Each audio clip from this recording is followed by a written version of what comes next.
Hey, everybody. It's Tuesday night. That means it's Horror Syndicate Discourse night. And I feel like I say that every single time we go live. It's Tuesday. It's Horror Syndicate Discount. I almost said discount. Discount Horror Syndicate. That's not a thing. Tonight, we're going to be talking about The Serpent and the Rainbow, a Wes Craven film from 1988. Came out in February of 1988. Last week, we had some confusion on when it came out, but before we do that, I want to mention March Madness, and I want to thank everybody for coming out for March Madness. And I'm really nervous for some reason today. Like my heart's beating really fast. I mean, I actually know why. But let me share the screen. I'll pull the guys in a minute. Let's see here. So March Madness is down to the last two movies, and it's Alien and The Thing. And if you've never voted on March Madness before, you just use it. I haven't voted yet, so I'm going to vote for something. There you go. So it looks like The Thing is winning, and it goes to midnight. So Alien has a chance, but not likely because we get about 200-300 votes usually on these things. So yay, The Thing's winning. I'm a big fan of The Thing. I think it's a fantastic movie. And last thing before we get going, I just want to say, you got something good going in your life? Don't quit cold turkey. It sucks so fucking much. With that, here's Nathan Thomas Milliner. How you doing? Yeah, don't quit me. It sucks. I'm not gonna quit you. I didn't quit. I didn't quit, but I'm devastated right now, and I have been for about a week. And Seth, he knows how to devastate me. Don't you, buddy? Sure. How's it going? It's a world. But Jared's here. Hi, Jared. Welcome for joining us. Yes, my lovelies are here. So we're going to talk about the movie, but first, we're going to do something fun that we started last week. And Nathan's got some Amazon bad reviews and good reviews, and I want to hear them because this is the thing I'm looking forward to more than talking about movies. So let's get on with it. I think Jared has some. Oh, he's wearing a stuff shirt. Fantastic. The stuff. Yeah, we never talked about that one. Anyway. Okay. Are we ready for some Amazon reviews? For Wes Craven's The Serpent and the Rainbow. We'll start off. I just went and got some funny ones, so here we go. We got a 2-star review. Horrid voodoo trash. Wes Craven's worst nightmare. And not in a good way. It was garbage. I gave 1 star because I had to, and 1 because I love Bill Pullman. I only made it through about 20 minutes before getting up to bake cookies. They're not all comedy gold. I hope the cookies were good. 5-star review. I loved it 10 years ago, and it is still awesome right now. Is it? 3-star review. Titled, I Want to Hear You Scream. Just about anything that Grand Theft Auto Vice City references is all right with me. Now I know why all the Haitian gang members in the game run around yelling that at me when I start hacking them to pieces with my sword. Interesting. Yeah, I don't know how to play that game. 5-star review. Hold on, this is a wrong one. For some reason there was some kind of reviews for some kind of teaching program for kids, calling it inappropriate for children. Here's a 3-star review. Where the hell was the rainbow?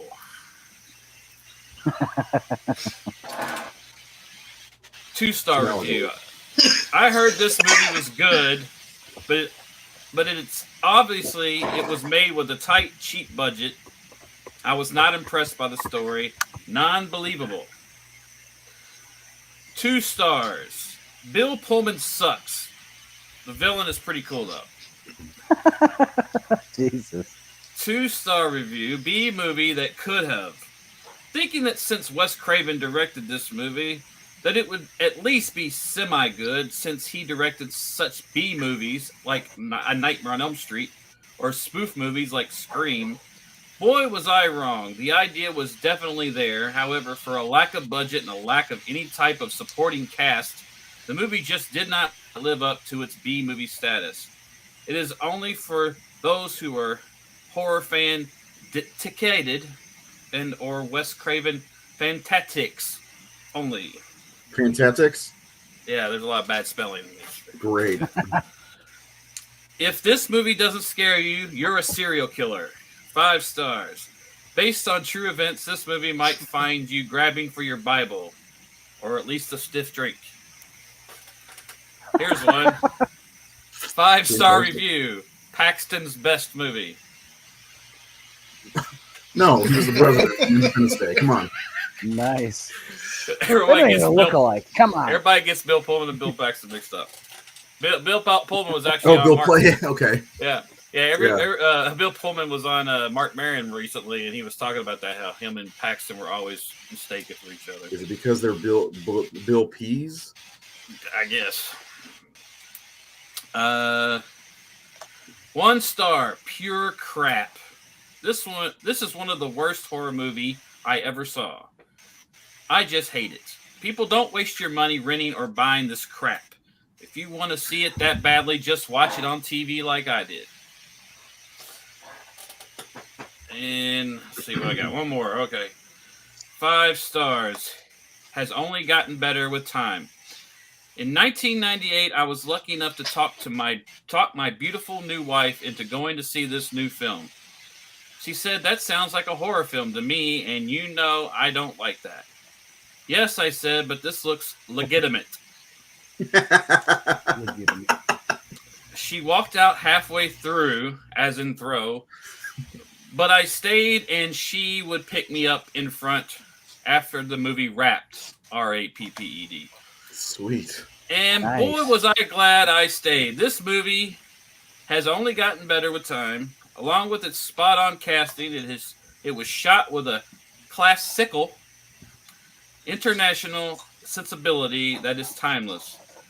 Makes it easier to overlook some of the cheesy soundtrack. And there you go. There's your Amazon. I like They're how not he the had to greatest. put in that his wife is beautiful. Yeah, my beautiful wife. And it was a classical style, as in icicle. Classical. Yeah. He gave us a new term, classical. It's classical. He's just a pun guy, I guess. It's cold. It's cold. He's the coolest reviewer So, on Amazon. At the top of the show, I said, if you have something good, don't quit it cold turkey. Well, guess what? I'm quitting this fucking movie cold turkey. I really like. So I'm gonna a little bit of history for me with this one. I saw it back in 95. Lord of Illusions had just come out on VHS, of course, because we all are VHS babies. And so I rented that, In the Mouth of Madness, and Serpent and the Rainbow, and I was like, I'm gonna have a great horror movie night with some weird movies that aren't, the usual Freddy, Jason, Michael Myers stuff, which is I owned all those at the time. So I watched In the Mouth of Madness first, fucking loved it. Seth, he knows what I mean. And then I watched Lord of Illusions, because I really like that movie. It's a good Clive Barker film. And then I watched that, and I'm like, this movie sucked so bad. And then over time, I tried watching it again and again. I bought it on DVD a few years ago, and Scream Factory released a Blu-ray, and I'll never buy that. I was bored to tears watching this the other night. I mean, I love Bill Pullman. I really do, especially as the president. But Independence Day, if anybody doesn't get Lone Star. it. Lone Star, yeah. This is right off the heels of that, really. This is right after Yeah, that. Yeah. Weird choice of a movie to be in. I mean, to be in a Wes Craven movie, that's one thing, but to be in this one is another thing. I think I like this less than Shocker. I'm just going to throw that out there. So, guys, I know we all watched it recently, at least. Nate, you kind of felt the same way. Oh, I forgot about the horror syndicate score. We were trying to come up with a way to have like a Rotten Tomatoes score. I don't know if that deserves to be in quotes or not. And we all rated this in 10 categories, and it came out to a 70%. I think we're going to change that up a little bit, but right now it's a 70%. Mine was 67. I think Jared's was lower. So Jared hates it more. Seth loved Well, it's it. not like I hated it. It was just like the I way don't- it was all tiered. Like I thought No, I the don't- casting was way off. Yeah. I don't dislike it. We can come don't- around back to that. I just said I don't like it. I love it. I mean, You love it? no. I'm just saying it's not one of my favorite Wes Craven films, but I don't dislike it. It's just, I don't know. We can get into it and talk about it. Well, you hit the nail on the head for me, man. The setting didn't do anything for me. The voodoo didn't do much for me. You know, or that weird thing with the chair towards the end was weird. You know, let me just throw this up just in case. It's a 30-plus-year-old movie. safe? So. Is it safe? That's a good movie, though. Yes, Marathon it is. Man? Yeah, I kind of got vibes. So talk about it. I don't know what to say. That's I honestly don't know what to say. I'm worried about this episode at this point. Nathan, tell us your thoughts on the movie. Well, I can't remember if I've watched this since the 90s, early 90s or not. I put it on last night. My wife said, "You just watched this recently." I said, "No, I haven't. I haven't seen this in like 3 decades." And she says, "Yeah, we watched it together." I was like, if we did, I don't remember shit. I don't remember watching this, but I did see it. I don't know. I guess, like you said, when we talk about the setting and voodoo and all that, like I guess I've never been that interested in that topic. So that's the feeling of it is more a personal thing than whether it's good or not. Because I do think if you're looking at voodoo movies, it's one of the best voodoo movies there is. I need to cut you off right there. But All right, one of my kids are calling me. I'll be right back. You guys can go ahead. I didn't need to cut you off, but I'll be right. I don't know. I think I haven't read the book, so I can't talk about faithfulness. I know it's probably not faithful because Wade did not. He doesn't see voodoo as a evil, sinister thing. It's just a religion, like all others. It's just been given that reputation because of the white man's building of black people as evil or bad over history. I don't know. I think Definitely kind of seen it as being a taboo religion for sure. yeah, and it's gotten this reputation of being evil. But Seth and I were talking about that earlier. He does, like Paul Winfield is a witch doctor, right? I mean, his character is, I believe, and there are good people who use the voodoo religion in this movie. The person who's sinister is the guy running the militant secret operative,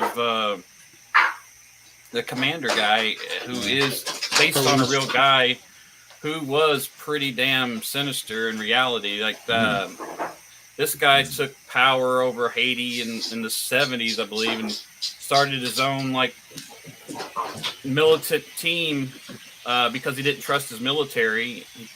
They named themselves the Boogeymen, or what stands for Boogeymen over there, and I think they killed like 40,000 to 60,000 Haitian people. Like this guy ran the country, so this guy was a evil bastard that he's based on. It's not the character in the movie, but he's based upon that guy.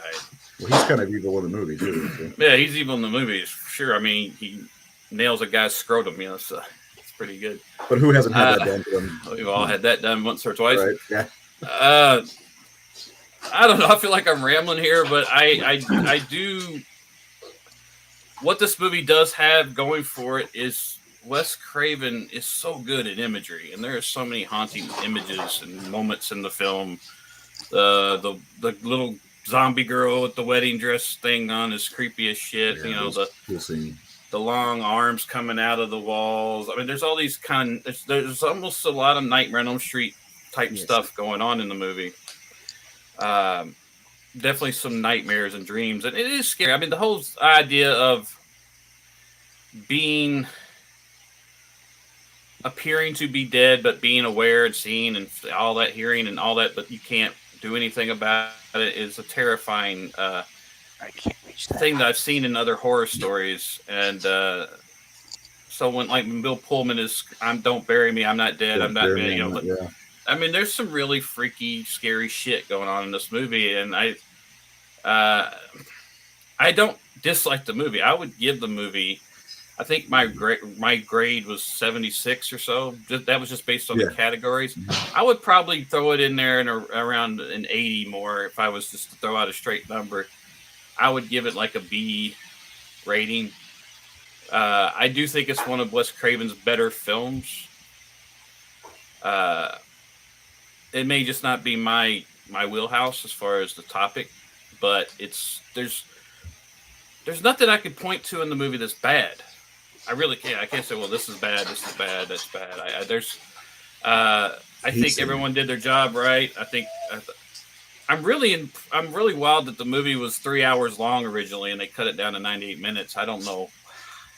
I can never understand how that happens. Thank the good Lord for that. I'm sorry. That movie, I felt like it had pacing problems. It was, but I can't point to anything in the movie that is poorly done. I think, there's no weak link in it. It's just my lack of enthusiasm, I guess, is more of like just personal subject interest kind of thing. It's not really a judgment on the film itself. Yeah. I want to switch over to Seth, because Seth recently, I think you got all of the Craven movies on some kind of media, DVD or Blu-ray, whatever it is. I think you also ranked them. And refresh my memory, where did this one fall in your ranking? This one I have at number 7. Really? I've always enjoyed this movie. I always liked the story. I like the setting. I don't know. There's something about it, and there's something about it I always liked. Especially, I think Bill Pullman's really good in it, in my opinion. And I think the surrounding cast are all pretty good too. I mean, no one really took me out of it. I think it's got a lot of really good visuals. I don't know. I've always considered it to be one of his best made movies. It's a little different for him too. I mean, normally his movies have very much so. They definitely go way more into some sort of I don't know, some other realm, I guess. You know, and this one has a different. This has a different feel and vibe to it than most of his other stuff. Yeah, I mean, technically, it looks good.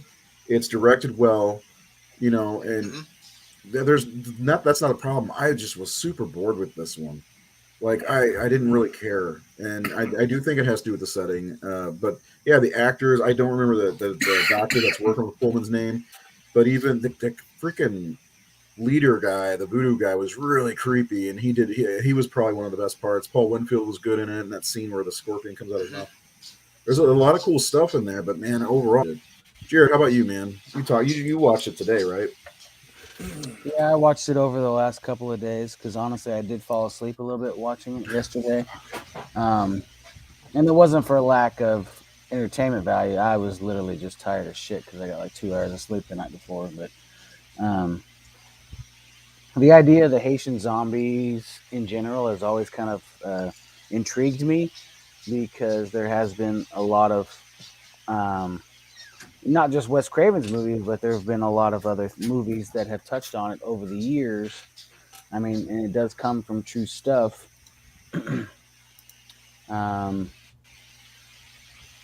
And so to that point, I do think it is like Seth was saying is very different from anything Wes Craven had did or had done after that. Like it literally stands alone as that movie. That's kind of like, And I'm gonna ask a question later once we have had it all. I have a question. Do you think Paul here is the one that watched the movie in the theater in 1988 with his beautiful wife? Paul, if you didn't see, we did Amazon reviews. So if you left a review on Amazon, Nate may have read your review. I'm just saying. I mean, that's one of the things, like Jared's saying, one of the credits to it is the 80s. One of the cool things about the 80s is how various things were. Everybody seems to focus on the slashers, but there was a lot of diversity in that decade, and this is a movie that stands on its own because there was voodoo thrown in like Child's Play and Predator 2, which came out in 90, but there were films that would encapsulate voodoo, but this movie is all about it, and it was I can't think of any other movie at that time that was doing that or telling that story in that world. It was usually just kind of something thrown in to a Western thing, or whatever, but so that does make it interesting in that way, but what's really interesting, I think, also in the film is the political stuff that's going on in the movie, which was what really was the bad element of Haiti. In fact, things were so bad there at the time when they were shooting that they ended up having to move the production to the Dominican Republic to finish filming it because the crew and cast were being stoned because that's something they do there. They couldn't be protected, so the movie actually had to move after like 5 or 10 days. They had to move production away from Haiti. But there's a lot of interesting stuff. Dominican Republic, which is pretty much right there. But there's a lot of great stories in the making of this film. How Wes Craven and they went over there before the film was made, and they were pulled out of their beds to a ritual at night, and I think an animal was butchered as a sacrifice, and they were all drinking blood, and they let them not drink the blood because they didn't want to. They said, which is really usually if you don't, it's a bad things. But a lot of crazy shit happened. Like the screenwriter apparently went fucking nuts for like 10 days, and they had to send him home, and he didn't even recognize his family. Like he was like some really crazy shit happened. Everyone on the set got sick except for Wes, like really bad, ill. So just some really, really crazy shit happened during the making of the movie. Crazy. Just so everybody's aware right now what's going on with me, if they're wondering. I sneezed, that blew my nose, and my ears are like clogged all of a sudden. So it's fun. So you can't hear me say "fuck you, buddy." I can hear you. Oh, damn it! I can say "fuck you" right back. But I love you. I love you too. Yeah, I don't know why they would even film it. I guess to get the authenticity of being in Haiti. But like, I know because like movies like, okay, so one thing I thought about while I was watching this last night was it kind of, I can almost kind of compare it to Cannibal Holocaust in a way, which oddly enough, I finished watching that show Euphoria, and the end of episode 7, they play the fucking Cannibal Holocaust theme. I was like, what the fuck? Anyway, but because like, it felt like something that had never been done before, kind of like Cannibal Holocaust. It's, of course, not the extreme of what Cannibal Holocaust is at all. But you also got scenes where Bill Pullman's going back and forth between Boston and... It kind of does that feel if you say it like that. Did I leave? Am I dead? Yeah. My internet's plugged the fuck in. That sounds like a song from Drive. Somebody else talk. It's my damn phone. But no, I can actually agree with that sentiment, Ray, because the main character of Cannibal Holocaust, it was kind of a narrative going into it when you're exploring a different culture for the first time. He was going on, Bill Pullman's character was going into it from an anthropological standpoint, trying to figure out how this man magically resurrected from the dead. And the reporter in Cannibal Holocaust was also doing it, to the reverse end of this culture that hasn't been seen in a long time. Either way, but I can see some kind of similarities, just seeing culture that you're not used to or hasn't been explored on film before. But yeah, he's gone. He missed all that. Well, the film shot. Go ahead, Seth. I was going to say one thing I will say, because again, I like this movie. The one thing I think that it could have probably done without is the voiceover narration. I don't think it really was needed. It was necessary? No, I don't think it was at all. So that was kind of a negative. Am I working again? Yep. Yeah. Okay. I think I need to restart my router or something. I didn't hear anything Jared said. It's fine. But I love you. I was co-signing what you said bless. about Cannibal Holocaust a little bit. And he's gone again. Mm-hmm. All right. I can keep going a little bit. I kind of rated it lower when we did our ratings because I didn't really think the cast. Paul Winfield's always great. Don't get me wrong.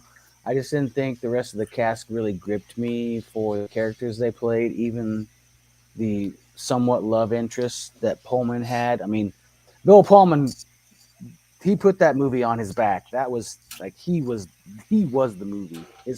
His portrayal was that movie. And there was another thing that I wasn't really big on. I mean, there wasn't a whole lot of like large score wise, I guess, because Wes Craven is generally known for having a decent score with his movie. That was one thing I also noticed. But other than that, I can't find too many things to hate on this movie. It was effective because that stuff has always interested me because I don't know if you guys know how far back the history of this stuff goes, but it goes back to like the 1940s, that we know of. I mean, obviously, it probably goes back even farther than that, but like as part as being recorded by like Westerners that actually have written stuff, it goes back a ways. So that facet immediately interested me, but it would be interesting to see like an extended version. Obviously, we'll probably never get it because, as Ray kind of said earlier, it does feel choppy and it does kind of like skip really quickly. Like, okay, I'm going to go home. Boom. I'm at the dinner table and I'm freaking out. And obviously the lady gets possessed and tries to murder me with a knife at the dinner table. And like, boom, we're back in Haiti again. Like, there's a lot of quick jumps in this movie that just didn't make sense at times to me. But I'm not degrading the movie in any way. It's a really good movie. It's a very effective for what it was because, like I said, that type of culture has always really intrigued me because it's based off Christianity, and there's a lot of stuff that I believe in too because they fear God and they have all this other stuff too, so it like clashes against each other, if that makes any sense. Like, okay, so we're gonna try to resurrect people. Do they have a Jesus complex? I mean, you have this balance back and forth. That just growing up as a Catholic, that kind of idea has always intrigued me, I guess, if that makes any sense. Yeah, I think the reason why bring up about how it's choppy, how it goes from one location to the next pretty quickly. I think is mostly because there's a lot to the story, with Bill Pullman's character investigating the powder and the voodoo and stuff like that, and they were trying. To me, it felt like they were trying to take you along that process, which is not you know, when you investigate something, you're not going to get everything right away. It takes time. You know what I mean? And I think, you know, this story-wise, bigger than just an hour and a half, but because they were consolidating for time, you know, they had to make those quick cuts in there to progress the story. And it could have been because they realized the pacing. I mean, I understand this is a slow-paced movie, it's a slow-burn movie, and you know, if it was more than an hour and a half, maybe it would have been just too bad for the pacing. You know what I mean? I don't know. Honestly, So- sorry. I was just gonna say that, like, I think that it maybe to flesh some of that stuff out may have helped it. You know, for me anyway, because I could keep up with it and stuff, but I don't know. Well, I think the original, like Wade Davis, right? The guy who wrote the book. Yeah, Wade Davis. It's based on.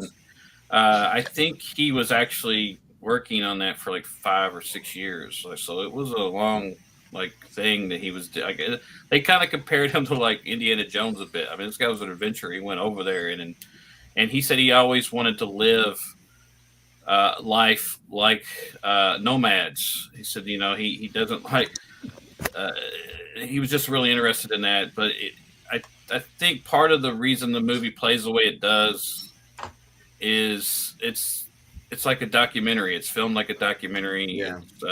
Like Cannibal Holocaust. Yeah, that's why you're getting those Holocaust vibes, because it was intentionally made to look like a documentary. And I think it was effective that way because it brings a sense of reality to it. There's something, I kind of believe the world we're in that movie. I feel unsafe for him there. Yeah. I feel unsafe for the people there. I feel, I'm like, wow, this guy's got so much, he's got some guts to be there, like not just for what he's facing, but also again the political. I mean, he's getting arrested and pulled in by this special operations militant group, you know, and they're torturing him, and he's still going fucking back. And you know, like this is a guy who, and I think that's kind of cool. Like his brashness or his bravery is pretty interesting. I like when he tricks the guy who sells him the rat poison. You know, I like that character. Yeah. He was a fun character. I like that character when he plays the trick on him. Yep. And I mean, there's a lot of cool stuff. I do like the movie. I think if I watched it again, now that I've done a little more research on it, I do think it's a good film. I can't point to anything that's not good about it. Bill Pullman is fantastic in it. Again, the imagery, it's a very unique story. It has some nightmarish stuff going on. And then some of the camera, the cinematography where we are feeling kind of the effects that the powders are having on him. We could kind of feel this kind of dizzy, disoriented. I don't know. I do think Wes. I think it may be Wes's best film of the '80s, other than Nightmare, maybe. Whoa! I was about to clutch my pearls there. Because I mean, Nightmare's my favorite. I was going to say, I have a question adding up. What other film in the '80s did he do that's better than this one? Deadly Friend. I don't know about that. I've not seen either one of those. Deadly Friend's really fun. I love Shocker to death, but it's not a great movie. Deadly Blessing? Deadly Blessing's good. Did it come out in 80? Like 81? 81, yeah. 81, yeah. 81? Yeah, I like Deadly Blessing more than this. We should do a show on Deadly Blessing, because I think that's You're going to force me to buy it? Yep. With my Blu-ray artwork, right? Oh, it's your okay. I sold.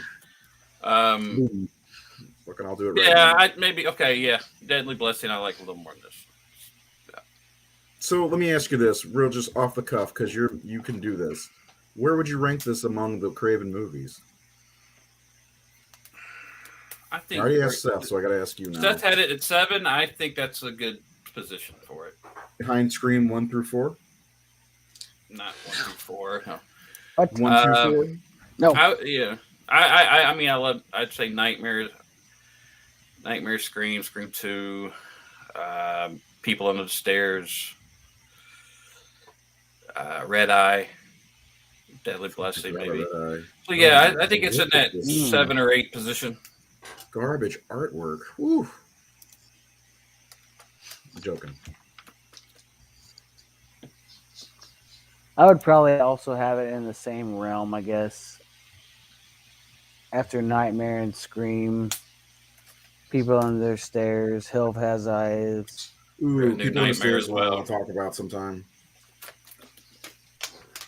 Actually, I would probably put it in my 5 or 6 of his discography or his Wes Craven, the singer. I caught on camera on karaoke night. On karaoke, I have to look because I'm drawing a blank. But like the Scream movies, the 1, 2, and 4, and Elm Street, and Wes Craven's New Nightmare, maybe even Shocker would go ahead of it. I think it makes top 10. We'll just say that. I'm going to say it makes the top 10. Yeah, easily. Red Eye I've not seen ever. So Red Eye is not bad. Cillian Murphy's really good. Well, I've seen the independent film Red Eye. Oh God, we're not going to talk about that movie ever again, sir. I think next week we are going to be talking about Wes Craven films. So you mean we'll next talk week? about a few not of these. Tomorrow. That is not tomorrow, unless you guys want to. Yeah, let's do a show. But because I really like, we just named off a couple. First of all, I need to see Deadly Blessing, so I shouldn't even be talking about Wes Craven stuff till I'll see it, right? I watched The Summer of Fear today. When did that come out? 78. It's on Tubi. Well, I mean, Last House on the Left, like it literally teeters towards the top end of the top 10. Like it for what it was, everybody made a freak out about it because it's exploitation and there's so much wrong going with that movie. But he was one of the ones that fucking put that first in your face. You can't take away, Last House on the Left is kind of one of the first of its kind. Like it. I mean, it predates Texas Chainsaw, and it's kind of in that realm, but it kind of gets there first. And to show violence, I'm sure there were some other low budget movies that, people might point to Gordon or even some of the like Bava or somebody got Peeping Tom or something like that. Maybe you could throw that in there, but just that there was something documentary like about Last House. There was some, as there was Texas Chainsaw. It was something they wanted to show real violence the way violence is, and I think they did. They showed how ugly and how romanticized it is, because I always thought that was what I like about Last House was the story of how they saw good, the bad, and ugly, and they said this is all glorification, this is all glorified violence. Clint Eastwood kills 10 guys and everybody's like, yeah, and there's no blood, there's no consequences to the violence or the killings, but in here there's an aftermath to there's repercussions, there's things that happen because of violence, and they're when they're sick of themselves or they're kind of disgusted with themselves, and it's not, you're not cheering when they kill Mary, you're not cheering when it's just an ugly experience, and they wanted to show how ugly violence is. So I think, and again that goes with Wes Craven. Wes Craven made these movies like Silence, The Serpent and the Rainbow. He was just interested in more than just scaring you, but he wanted to understand. I mean, he dug deep into these kind of psychological and emotional and religious and political, and he wasn't just making genre films. He was kind of really bringing his scholarly mind and thought and his interest in these things. So he really, he went over to Haiti himself just because he wanted to show that he respected what they were doing. And Seth posed a question, and I think we should pose that question here: is, do you think this movie is disrespecting the religion of voodoo or Vodou, however you say it, or do you think it Do you think he's crossed the line, or do you think it was a disrespectful thing for him to do that, to make this film the way he did it, as opposed to how Wade, because it is a religion like any other religion. It's not a sinister thing. It's like you said, it's based in Christianity, Catholicism, and African religions and things, and it wasn't a sinister thing. It's not an evil religion. It's been. It's always kind of been depicted that way, though. Yeah. Voodoo, is a all the voodoo dolls and all this bullshit stuff. It's it's not like that. I mean, what it said, Serpent and the Rainbow is about. From what you were talking about God, and from what I understand, part of the religion is that you become God, instead of fearing God. When they do these rituals and these dances and all these things, it's like they're becoming God-like. Come with God, yeah. Yeah, or you see God. Yeah. I guess it just didn't explore the religion enough, rather than making it the cookie cutter, what everybody else thinks, the white man version of voodoo. Yeah, it may have been in there, but they cut out half the movie. A 3-hour movie, they made it 98 minutes. I mean, from what we get to see, though, there's a whole other movie there, and he said it was just because it was real talky, a lot of talking, and it didn't test well, so they cut it down to 98 minutes, and it tested better. So, I wonder how much better. Oh, my door's open. Yeah, so the question that I asked, I think it was mostly in reference to what we're talking about with this not being really an accurate adaptation of Wade Davis's book, and how his story is more rooted in fact, and with some of the stuff that Nate was saying about voodoo being the religion and not necessarily being evil. My question was more about was it sort of was it a disservice by making a horror movie instead of adapting it as some, maybe, I don't know, maybe, like a drama of sorts or whatever? It may not have been as interesting. It wouldn't have sold as well either. Yeah, that's the thing. Unfortunately, that's the fact of, if it's Wes Craven, they want to see the horror. It could have even been. He wanted to make it more faithful, and the money people were like, "Oh, we gotta make a scary movie here. You're Wes Craven guy." So yeah, maybe the studio Paramount, right? Was it Paramount? Maybe they got in the way. I'm not sure. But that is a good point, because all of the sequences that were truly scary were all nightmare sequences in the movie. Down to Bill Pullman getting pulled under the ground by the hands at the beginning. That was cool. And there were some amazing effects in the movie. We cannot deny that it was well made in certain aspects, for sure. I think when we were talking in the group about it is, again, we have people using voodoo in this film in a harmless way or in a celebratory, positive manner. Ceremonial. It's the guy that's the evil bastard in this movie who's oppressing these people and oppressing everybody and trying to get at Bill Pullman's character and everyone who's associated or helping him, using voodoo as his weapon against him. So it is in the hand. It's just like any religion. Religion is a bad thing in the wrong hands, and that's what this movie is kind of showing. So this guy is, the Hitler of the movie. But religion can be good for people, it can be toxic for people, or used as a weapon. And this guy's using it as his weapon over these people, and he does get taken down at the end by, I believe, the power of this leopard spirit thing that is part of the faith as well. I mean, it's like the faith of the religion does overcome the evil in the movie too at the end. So interesting. It's always after talking to you guys that I want to rewatch. I'm not going to watch the movies anymore. I'm going to wait till after we talk to rewatch them. Because there's some insights in there that I don't quite see when I watch it, and then you guys come in and tear shit up. And maybe it was good. well, the thing is, no, it's good.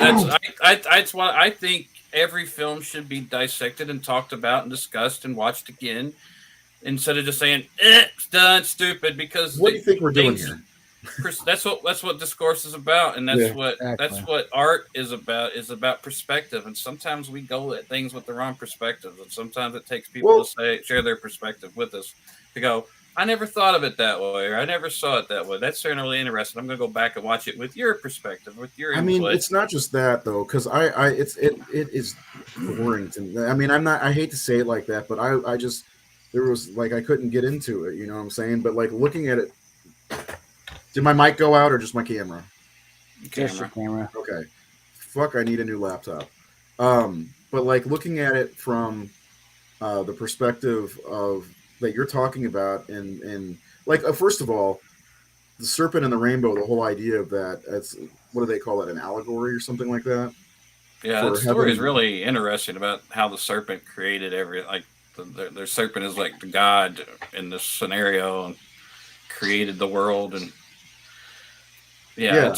And then the rainbow being it's kind of I don't know Mother Earth or the bride of the I serpent. saw it as like the serpent in our religion, and then like well not ours, but Christianity is the devil, and it's not the case in voodoo.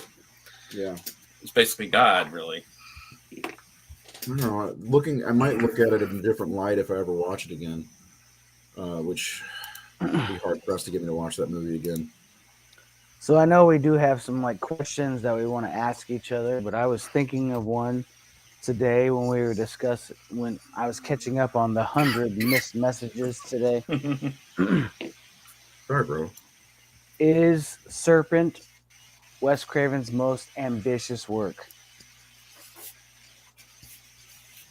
I think he was shooting for legitimacy with that movie. I do. When he made Nightmare on Elm Street, he was desperate for a hit because he was about to be done as a filmmaker because everything he was doing was flopping or not making money and not really going anywhere. And Nightmare was his. That's why I think Shay ended up with so much control over that because he was like, I gotta do something. And Deadly Friend is not like the movie I'm sure he's most proud of at that point. So it's like this was a movie that seemed like it could have been maybe with a bigger budget. Maybe if he didn't have to have all the horror shit in it, this could have been in the right hands. This movie could have been something bigger than probably what it is in many ways. Like the writer wanted Peter Weir to direct it, and he wanted Mel Gibson to play the lead character. And that's the only reason he was going to sell the rights, but that never happened. But I think this book and the story probably has the potential to be a huge fucking movie, like a big Oscar-winning type level movie because of the stories. So it really is a bigger story or a more. It could live outside of the horror B movie genre stuff. It has potential to be. It's about pharmaceutical companies, greed, corporate, militia, political. Riots and rebellions and overthrowing governments and all and coups and all. There's all these stuff that's bigger than you're normally seeing in a horror movie. I mean, we were just used to watching a guy walk around a fucking camp cutting people up. I mean, this was like Jared said, an ambitious film, an ambitious idea that was definitely bigger than what Craven had done before, just on scale alone and story alone and being in Haiti, shooting in Haiti. So I'm looking at images from Deadly Friend, and motherfucking guys, I want to see this movie. You haven't seen it? No, I've never seen it. It's Christy Swanson in it. There's some yellow robot. She looks like she's getting ready to chuck a basketball at somebody. Yeah. Just stop looking at images. Stop looking. I'm sorry. You're gonna ruin some good moments, dude. Okay, I guess I need to make a trip up the finish. Now the basketball is a very key. Don't ruin it. Yeah. Okay. I definitely want to see it. Like just the mom from Don't Throw Mama from the Trains on there in the Goonies, right? Is that her? Deadly Friend feels like a a gory TV horror movie. So it feels like it plays like a, I don't know, Small Wonder movie. Yeah. It looks good, man. I got to check it out. It's a fun movie. Can but you it's go not, back to Luke's comment? I was reading that. I didn't This? finish it. I'm sorry. Okay, you're done. What did you say? We're done. Luke That's said the one thing I picked up from you from you guys. Watching movies 2 or 3 times before really eating it. Eating it? Okay. Ingesting digesting it. Yeah. Also, I've learned. Everybody who says movies suck just got something in their teeth. They haven't eaten it. Yeah. Normally wouldn't watch and liking it. So thanks, guys. Dude, thank you. I can't wait to get those images back with colors. But yeah, I mean, a couple people have said that actually, that we've really kind of. I blame Nate. Sorry. Yeah, thanks. Sorry, I'm trying to make people like shit.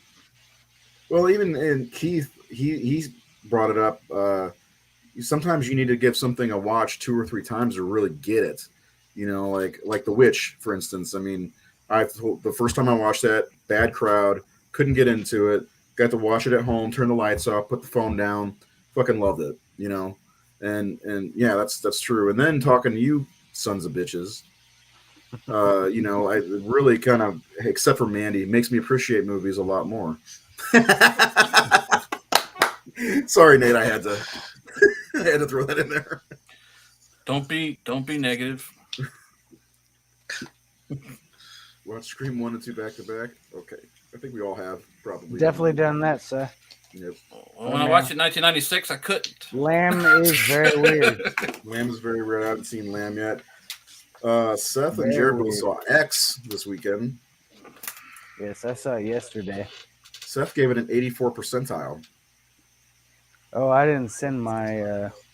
It's okay. We're still trying to figure out the equation. So, No, yeah.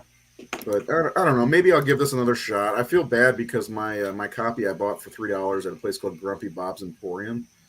So I kind of want to have the Blu-ray copy because also my DVD looks like shit. So maybe I will get it. Who knows? Yeah, the Blu-ray looks good. If I can get it for $5, I'll be happy. I won't be able to. Who did the art on the Blu-ray, Nate? Do you know? It's very glowy and neon. Looks like a I Joel. don't know. I don't know the artist on Deadly Friend. No, on On yeah, what? I know that I got this new obsession with Deadly Friend, but no. Serpent in the Rainbow. That's Here, Joe I'll- Robinson's artwork. Is it Joel? Joel. This right here. Billy Joel. Joel. Yeah, it's Joe. Yeah. Fine. Stop But- sharing my Amazon cart, please. It's 40% That off, that and it's still question. $20. Yeah. I'm going to Yeah. check Scream No, Factory. that's not their bad. website. You can go back to late 80s and you will love it. I mean, I was there once, so I was a I teenager. was there too, but man, in 1988, I was looking forward to Elm Street 4, man. I saw Serpent in the Rainbow in '88. Did you really? Yeah. What do you think? I don't remember. I do remember seeing it when I saw it because I remember thinking, wow, these other 2 movies were great. This movie was boring. It was one of those weekends where, your mom takes you up to the video store and you can rent 3 movies. So you go straight to the horror section and grab 3 that you can find. And I would those were rent 3 I never 4. heard of. Yeah, 3 or 4 at least. Yeah. Oh, that What, was what one are of the other two? In the Mouth of Madness and Lord of Illusions. I was going to say Yeah, that movie would it's pale in kinda hard comparison to- to those 2. Yeah. Lord of Sorry. Illusions say in that. this movie. It's a good double feature.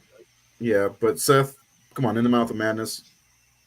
Oh yeah, the best John Carpenter movie.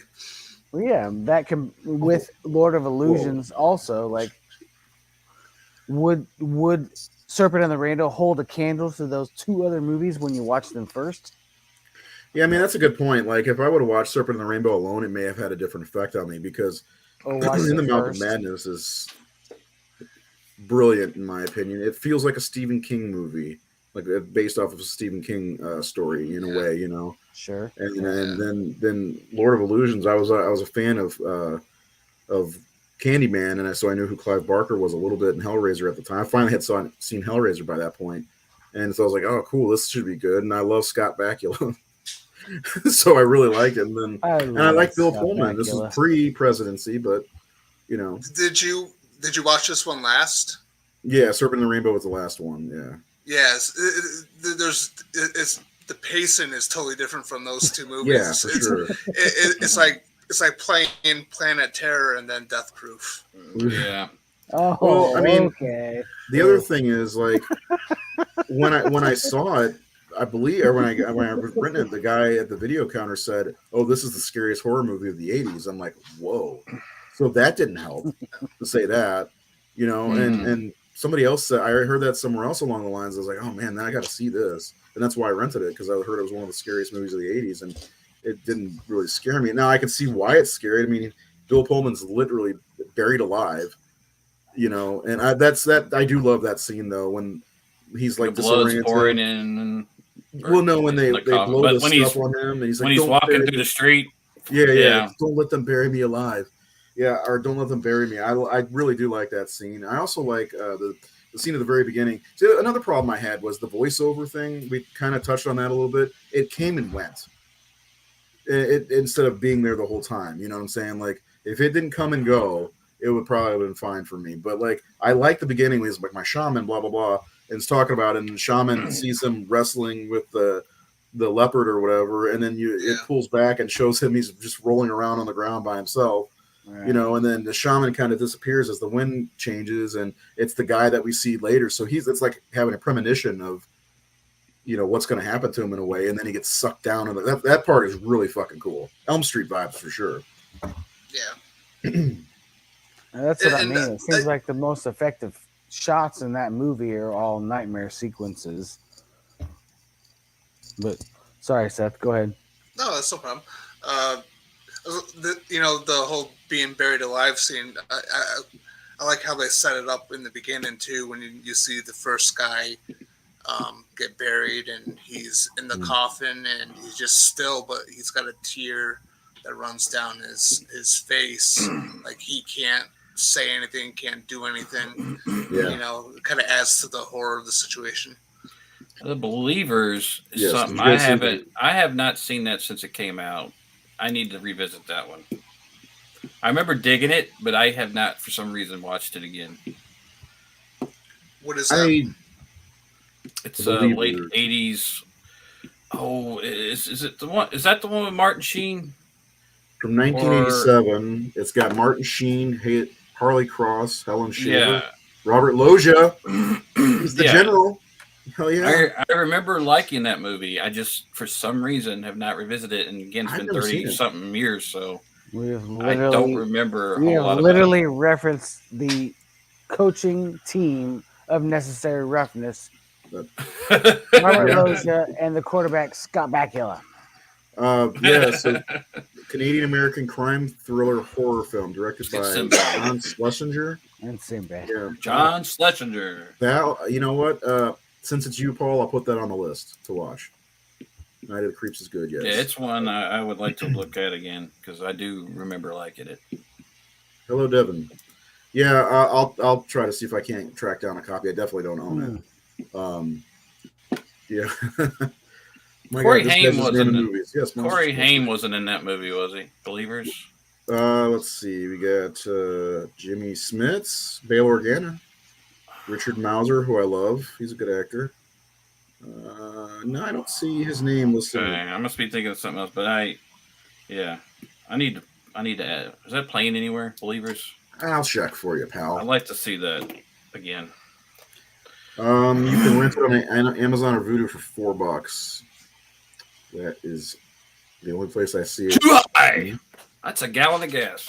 That's really? Well, no, that's man. I'm gonna come visit you. It's a fucking $4.59 here. 3/4 of a gallon. Yeah. Is gas that expensive where you are? I don't know. It's like $4.25, I guess, right now. It went down today for us at not 18 cents. Maybe it did. I haven't left the house because. Let's see if it's available to purchase. I'm at like $3.79, $3.89 right now. You lucky SOB. So yeah, I don't know if is huh. Still fucking shitty. Everyone in LA's like, fuck, we would kill for $4.25. I know. Yeah, we got a friend in Jesus. Sacramento. She said it's about $6 for her. Yeah. Jesus, I can't even imagine that. No, I remember. I still remember back when I started driving, gas was 79 cents. Ooh, this is gonna be a tough one to find, Nate. We're gonna have to rent it. We're gonna have to rent it. Like I haven't even seen it pop up anywhere, like on TV or anything. So, yeah, Lady in White, that's a good one. Yes, Jared and Seth both have seen X. We saw X. Nathan and I, we really want to take our kids to see it. Is it worth taking the kids? We have to see children. I have children. Please, if you want to have a wonderfully awkward time, take your children. All right, I'm taking my 8-year-old daughter. We're going to go see X together. Be very awkward, and you have a lot of questions to answer. The employees might look at you funny. Yeah, it was my wife's birthday weekend, and she wanted to go. She goes, we should go see Jackass. I'm like, you can't take Lily to see Jackass movie. And I said, I'd say go see X, but I don't think that's probably just as bad with the nudity. Yeah, I don't know if I'm going to be able to get to see that before it hits Blu-ray, because I was looking for, I'm off on Fridays, and I have no kids or anything. So I looked, and the latest show, or the earliest show's at 1:50. I'm like, can't do that because I got to pick up the kids at almost 3. So yeah, if anybody it's wants an hour to watch 45, so yeah, you'd be cutting it close. I really want to see it. I'm a huge fan of Ty West's work. Especially House of the Devil is one of my favorite movies. Seth recently just saw that, and I believe he really dug it. Did you get to see The Innkeepers yet? No, not yet. You'll dig that one. But I will. Yeah, it's on my list. Yeah, I'll take the church youth group with me. Awesome. Yeah, the Sacrament. This is about the band from LA. It's not that bad. I haven't seen his Cabin Fever movie, but Cabin Fever 2? Oh, is it fun. 2? Yeah, it's Cabin Fever 2. Yeah. It's Keep fun. listing those movies. I want you to list every horror movie. It's dumb, but keep them coming. It's fun. Like Seth said when he did his immediate reaction after what got out of the theater of X, like Ty West's Cabin Fever 2 doesn't hold a candle to the original, but it's still fun and watchable and has great music in it. Like, is it the one that takes place at a school dance? Yeah, it's a school dance. Yeah, okay. Like every movie he does. Winston in it. Who? Deputy Winston. Dirty Winston? Deputy Winston from the first one. Deputy, okay. But you said the Dirty Winston. I'm like, what the fuck is the Dirty Winston? I have no idea. The new sex thing you guys do out in fucking wherever you live? Yeah. He doesn't live that I forget south. all this. Massachusetts? He doesn't live that south. No, down south it's called something. Anyway, yeah. So anybody who has not watched Innkeepers, House of the Devil, The Sacrament, absolutely 100% check them out. Especially if you like X. I haven't seen X yet. The Western movie he did. It's really good. It's got John Travolta and Ethan Hawke in it. It's called In the Valley of Violence. Wow, it's really good. Ty West. Cool. Look I it love up. Ty West, man. And he's also in Your Next, one of my favorite movies of the last decade. The previous decade, I should say. The last decade. Anyway. So, anything else we want to talk about? Okay. Pumpkinhead is, yeah. I don't know about Halloween horror, but have we ever talked about Pumpkinhead? Okay, let me ask you, anybody who's watching, what movies would you like us to discuss on the show? Break down as best we can, like we do, like this. We've done a lot, so I will deny a lot because we're running out of ideas here, kids. Keep away from Pumpkinhead unless you're tired of living. Enemies are mostly dead, and yeah, mean and unforgiven. I love Pumpkinhead. Pumpkinhead too. Blood Wings. I did artwork for that one. You did? For part 2, yeah. I'm looking at it. Damn. Yeah, we really have not touched on Pumpkinhead at all. I do remember that. I think it may have been a German release for Pumpkinhead 2.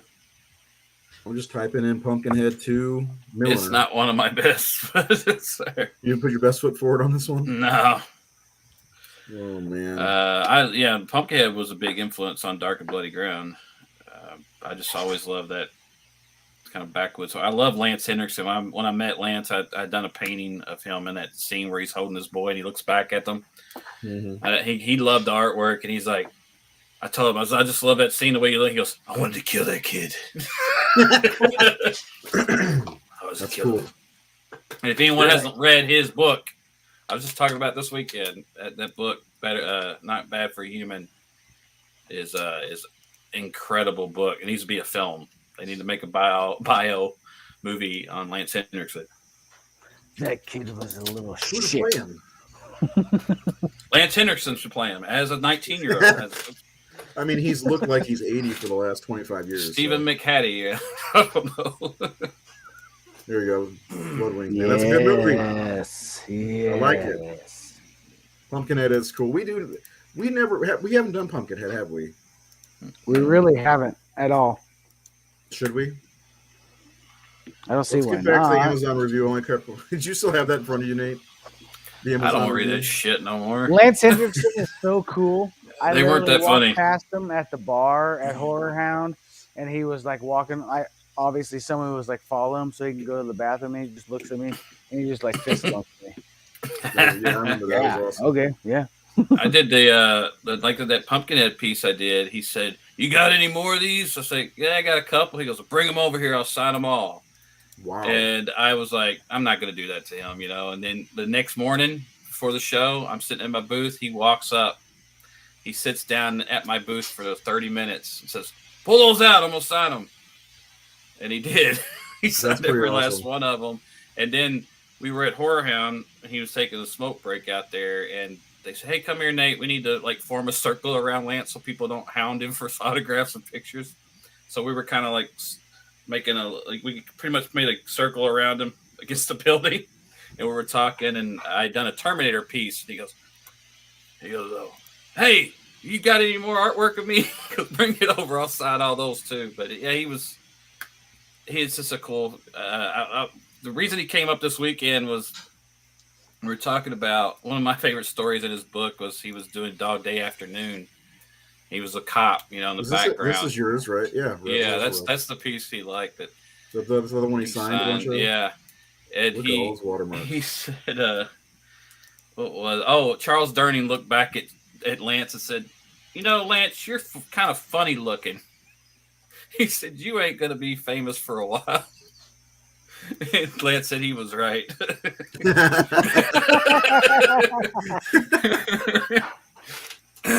Yeah, but he became famous and he was pretty damn awesome. He did, yeah. It took about 10 more years. But Lance is so good. I always loved him, and good dude. And just that book. Oh man, this. Trust me, read that book. It's like reading a Hunter S. Thompson book or something without the drug use. It's just this wild. He's had a wild life. What's the point of reading it? There's a story he had where I'm not going to tell the story, but he was pretty much on his own in his teens, and he ended up taking his job at this place and fell in love with the guy's daughter. And it's just, I can't ruin it for you, but you got to read that story. What's the name of the book? It's Not Bad for a Human. Perfect title. God damn it, he's awesome. Yeah. I was going to say, it sounds like a good concept for a soap opera, too. Yeah. Falls in love with the lady. This fucking camera, I'll tell you what. Tell stories about him and Bill Paxton running around in character as the vampires. Oh, and wow, yeah. There was one story where he picked up a hitchhiker and acted like, was it Jesse? That was his name, right? In Near Dark. He was in character and he picked up the biggest fucking guy, scary guy that was hitchhiking, and he scared the shit out of that guy. That guy wanted him out of the car because he scared the shit out of him. It's an interesting question. What would a James Wan Pumpkinhead movie look like? Whoa. Amazing. I think, James Wan hasn't really done a creature feature, has he? Malignant's kind of a creature. Yeah, I guess a little bit. I mean, there's a lot of creatures in Aquaman, but I think I'd like to see him do a creature feature. I think he did the doll movie, but that's not I think a creature feature. I'm going to see Robert Eggers take a shot at that one. At Pumpkinhead? Yeah. Someone who could I don't really think of James Wan for backwoods Americana stuff. I mean, he's from Australia. Let's That's fair. I don't know. Yeah, I don't know, because that movie's like you could just kind of it just feels like the South in so many ways. Mm-hmm. I don't care. I just want to see The Northman. I'm all over that shit. I mean, yeah. Oh my god! Have you guys seen the trailer for that shit? What is it? The Northman. I don't watch movies apparently. The new Robert Eggers movie. Or James from New. I got that wrong.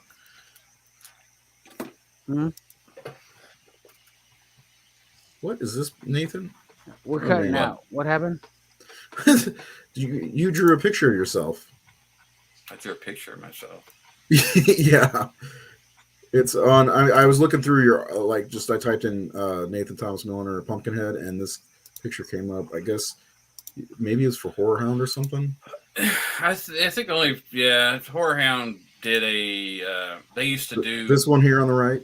Yeah, that was for Horror Hound. They used to do a little thing where they would have a bio about or an interview with staff, and they usually had a picture. But Nathan's like, you do a portrait of yourself for this? It's like, all right. So that was probably 13 years ago. Still looks like it. If anybody didn't know, Nathan is he's quite the accomplished artist and really good tracer. Good tracer. Actually, if you like Nathan's artwork, you can go back Operation Eclipse number 4. He did a variant cover for me, which he didn't know was going to be a variant cover. It was a birthday present. Thank you. Nice. Capitalizing off my charity. I'll send you a copy. Fucking segue, really. You're like the pharmaceutical company in Serpent and the Rainbow. So I was going to draw. We were talking about Henriksen. I was going to be like, well, this kind of goes back to Serpent and the Rainbow in a way, because Paul Winfield and him were in Terminator together, and their characters were awesome together. Because he was trying to make jokes and shit, and Paul Winfield was so serious. He's like, I love that. That's one of my favorite things about that movie. Nathan's artwork is amazing. It's all right. No, it is. All right, Paul. Go back to the beginning of the show to watch that Amazon review. What are we going to do next week for reviews, Nate, if we're doing all Wes Craven stuff? By the way, next week's show, we're talking about the man himself, Wes Craven. You going to do one from a couple movies? I want to see a bad screen review. All right. Yeah, I'll do like a mix of Wes Craven movies. I definitely do not want to hear a bad Elm Street review because they don't exist. No, there has to be some. Yes. No. Those would be great. Have you been out in the world? There's a lot of idiots out there. I think those would be funny.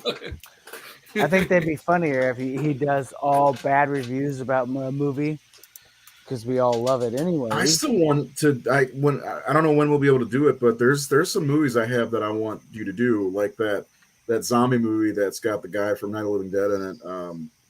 What is it? I've already forgotten what it's called, but I looked that up, and there really weren't that many great reviews for it. Yeah, because you mentioned it. What about some Italian horror? Bill Hensman, yeah. Flesh Eater. Thank you. Good. It's a work of art. I wonder what I want to do. I want to do. So I really want this rating system to work, because I really want to rate some really bad movies and see where they fall. Because I just looked up Rotten Tomatoes score for Serpent and the Rainbow versus ours, and it's 65% with an audience score of 56%. So it's kind of close to what we did. So I'm gonna figure this shit out, because I really like doing it. All right, so let's wrap up this show. This was pretty fun. I blew my nose and popped my ears and all kinds of shit. Then I snorted some kind of inhaler medicine up my nose to try to get it away. So that was fun. I was really nervous at the start of the show. That cooled off. Final thoughts, Jared, of Serpent, and the Rainbow. So for any of y'all that has never seen the movie and just watched the podcast, don't let it deter you from watching it. It's still a really good movie. It's effective for what it's trying to portray. I just think it lacks in a few of the things. Casting is one of my biggest things in this movie. Bill Pullman completely carries this movie 100%. He does an amazing performance in it. But I'm also a little bit, I guess, on the side of the Haitian zombie idea, anyways, just because I've read a lot about it since I was in high school. So the idea of it, like, I was already intrigued of it. But when it comes to like Wes Craven's movies, it's not one of his best. Definitely not his worst. But in my opinion, I think it's his most ambitious. I think it's the one that he actually reached out the farthest for and actually tried to pull it in and do something with. Yeah, that's it. I think a show about the most important person in modern day horror would be good. Stephen King, Wes Craven, John Carpenter. So we're doing Wes Craven. We did Carpenter, didn't we? I don't know if any of those guys are most important today. Well, I mean, modern horror, but yeah. You mean not modern horror, no. Thanks, guys. Nate, what about you? Some final thoughts on this one? Let Seth wrap it up. I just wanted one fucking rainbow. Not even a Ronnie James Dio rainbow song. Bum, bum, bum, bum. Yeah, I do like the movie. It's not something I'm going to go watch again and again. But like you said, Ray, it's not the most entertaining film, I guess is what you could say. It's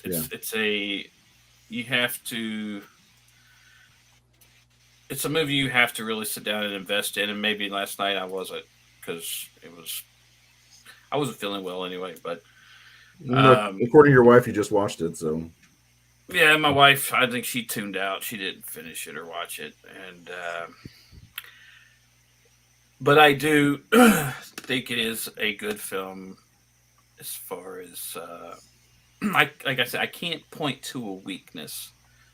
I do think if there's some problems, anytime you take 3 hours of a movie and cut it down to 98 minutes, I mean, a lot of movies do. We don't realize that a lot of first cuts are like 3-4 hours long, which I don't understand. I mean, having made films, although my new movie was over 3 hours originally, but I was only able to cut about 35 minutes out of it.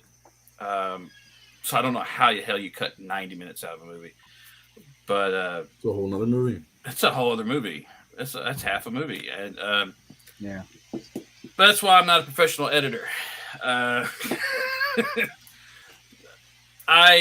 do like it. Again, I think it's in the middle ground of Wes's movies. It's probably one of his most grounded films, even though it goes into nightmare situations. We know that we can't trust those things we're seeing because we know that they are hallucinations brought on by this stuff. I don't know. I think if I watch it again, I might enjoy it more. I think this was only the second time I'd seen it. It was a movie I just, for some reason, hadn't watched. I ended up buying it. I had that 4 discs that comes with like Phantasm 2 and I think was it on there? Yeah, and I think I had that one too. I think maybe Sequels Funhouse of other movies. I think Funhouse is on there too. Yeah, I think I had that. So Funhouse. I think I bought it for Phantasm 2. Yeah, you did. Yeah, I did, and but yeah, Bill Pullman. He's always been one of those actors who. This is one of the rare leading man movies that he did because he never really had. It's just funny that he is mixed up with Paxton as it because they're nothing alike. They don't play the same characters at all. Like it's, I mean, the closest Bill Paxton came to a Bill Pullman was Twister, But I do like Bill Pullman in this. I believed him. I think he did his job. And this was one of his, I think, early roles. Like I think Wes said he saw him in Ruthless People. That's why he brought him in, and he had done, of course, Spaceballs like the year before this, I believe. So, but his probably that probably hadn't come out yet when he was cast for this. But Paul Winfield, like you said, is great. I like the guy that played the sort of the guy that made the dust for him or the powders dealer for him. or whatever. Yeah. I liked, of course, the villain. That guy, he's just got a great character actor face. Yeah, he does. Like a Clint Howard presence. almost. Yeah, he's almost got like this permanent grin almost. The Mhm. way his face. Even when he's being sinister, he looks like he's really enjoying what he's doing to you. Yeah, and when he walked into that bar, when you meet Paul Winfield's character, you felt a lot of dread when he walked in that bar, just based on his appearance alone. And he's not just a great character face. He's a good actor too. He does his job. He's not just a face. He's not just. And Wes Craven's had a lot of luck with people like that. You know, you could talk about Michael Berryman and people like that. He's or even David Hess. He's had a lot of people who have these great looks and are, you know, terrifying without doing a whole lot, but they are actually pretty good at what they do as well. Yeah, it's a middle ground. Wes Craven. I'm looking forward to talking about that guy's films next week. Looking forward to watching some of the ones I've only seen a few times, but yeah, I mean, he made my favorite horror film, so looking forward to it. Yeah, I guess I should probably going to watch Nightmare on Elm Street again. Seth, what about you? Some final thoughts on this one? Well, it didn't have Michael Myers in it, so it sucked. I know, why? But what the fuck? Just like Halloween 3, dumpster fire. Oof. Dumpster fire, you know. Same movie, basically. Yeah, I mean, they could have at least brought in Michael's hockey mask. Yeah. And had Nancy fight on it. Yeah. No, I like Serpent in the Rainbow. It's definitely a slow burn movie. It's not one that I find myself in the mood to rewatch a lot. I don't think it has a rewatchability factor to it. But when I do watch it, it's always with some time in between. So and because I like the story and I like the character, you know, I'm fine with going along on the journey. But I think it's definitely well made. On a technical level, it's definitely one of Craven's best. On an entertainment level, it's not quite as good as some of his other ones. It's not as entertaining. I mean, some of the movies that I would put below this movie on the ranking, you know, are more entertaining, I think. You know, I could probably watch Vampire in Brooklyn more often than this. But that's a must see. It's got some funny moments. Yeah. Yeah, I like it. The end. The end. Okay. Well, that was our show on Serpent in the Rainbow. Next week, we are coming back on Tuesday, talking about some Wes Craven movies, more than just Elm Street, more than just Scream. Probably some movies we haven't talked about, like People Under the Stairs and Serpent in the Rainbow we've never talked about, so we'll probably talk about that also. I want to thank everybody for coming out, hanging out, commenting, liking, sharing, subscribing, all that stuff. And you know what? I will say, Bill Pullman, best president of all time. Am I wrong? Have a good night, everybody. We will see you next week. We will see you next week. Have a good one.